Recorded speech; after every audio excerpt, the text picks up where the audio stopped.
Si tu t'es déjà demandé qui croire à la fin d'un film, c'est que t'as sûrement été victime de l'effet Rashomon. Mais qu'est-ce que c'est ?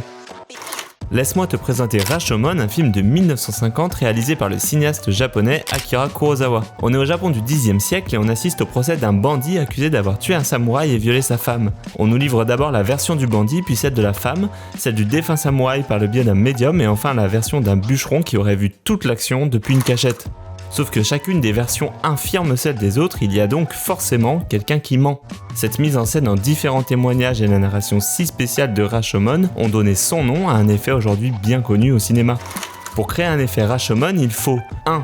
Qu'il n'y ait aucune preuve incontestable de ce qu'il s'est vraiment passé et 2. Qu'il y ait une pression exercée sur les personnages et sur la véracité de leurs souvenirs.